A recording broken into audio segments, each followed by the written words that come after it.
Their start in the Garden State, from Sinatra to Springsteen. Tonight, News 9's Matthew Schwartz talks with some of the recording stars who turned Asbury Park into a musical powerhouse.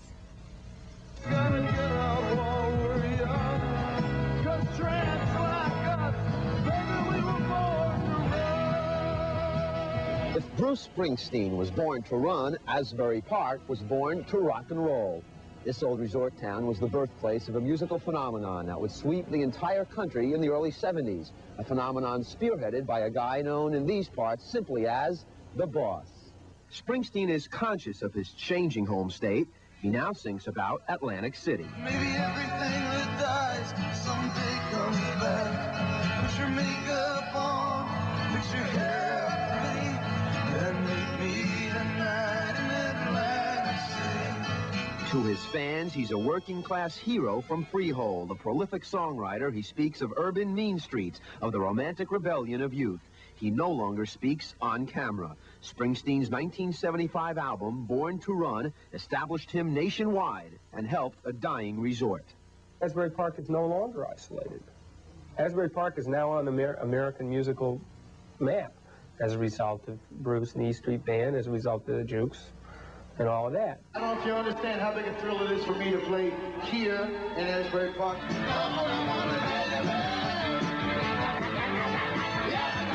Southside Johnny and the Asbury Jukes sprung from the Asbury Park bar scene soon after Springsteen. In fact, Johnny played there with Bruce in the late 60s. Johnny and his wife Jill now live in Ridgewood, where, when he's not writing or touring, they relax by playing games. Kill him, kill! So, born John Lyon in Neptune, raised in Ocean Grove, Johnny's father was a bass player, his mother a singer. Their interest in gospel and rhythm and blues would greatly influence his band's sound. My mother loved music. I was almost born in the bar. She went into labor around 2 o'clock in the morning in some cheap bar in Asbury Park, I think it was. She didn't want to leave. The city of Asbury Park was right next to the town of Ocean Grove, so we could walk over the bridge when we were teenagers and get into as much trouble as we wanted to, and then walk back over the bridge and get back to Ocean Grove and be safe. Southside Johnny's keyboard player is nicknamed the Night Mayor of Asbury Park. I think it's the area geographically, that location between New York and Philadelphia, which had a history in the 50s and 60s of being a hotbed of music. I think that's what's really what did it. It was just a lot of ideas coming from different areas.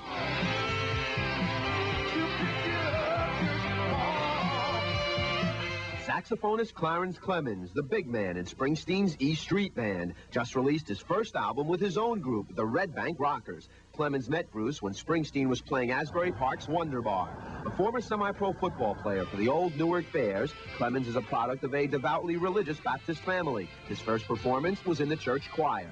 Clemens says Asbury Park audiences were open-minded, and that helped musicians. Whenever you find that there's a place where you can do something that you love to do, which was playing for all of these people, then you gather to that one spot because it was happening for you. It made you feel like there was a possibility of something happening in your life.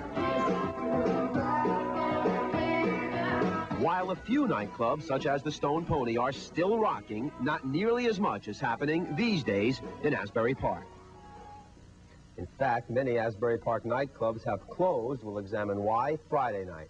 But tomorrow night, a look at some of the rhythm and blues artists from the Garden State. And we'll hear from the Rap Kings.